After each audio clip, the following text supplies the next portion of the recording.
It's a game of musical chairs, played here by that proud association, the Land Rover Owners Club. Unmusical barrels, they call it.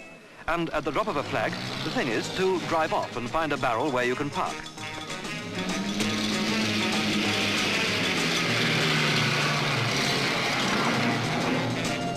Only one of them can claim the barrel they're aiming at, so it's sink or bust, because they can't both stay in this exciting race.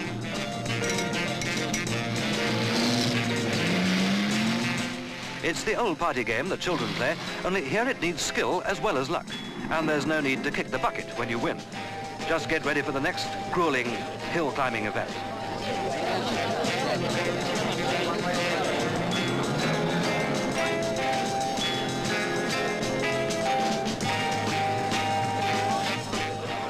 They go hunting in these cross-country vehicles, the members of this club, and they reckon to be in at the kill ahead of half the horses. They go exploring in Africa, knocking down shrubs and even trees that stand in their path, so on rallies like this, they don't mind mud splashing their insignia. They're ready for anything. Today, it's a hill climb such as you seldom see.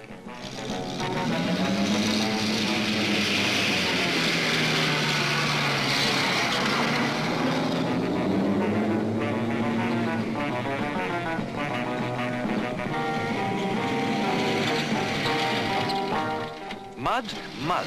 That's what they look for on a course like this.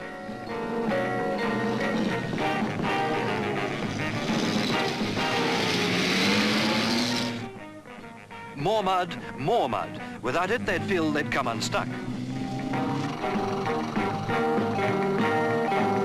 Land Rovers?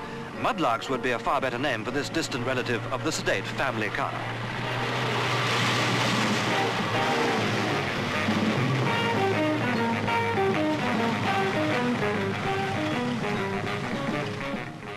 This owners' club is stuck for one thing, new obstacles to overcome in their extraordinary tests.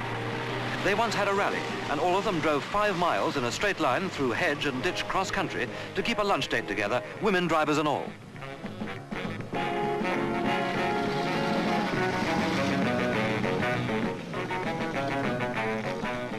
It's the most slithery sport there is, and if you're only watching, you can say to the winner, "Here's mud in your eye," without feeling in any way you may be making a slip.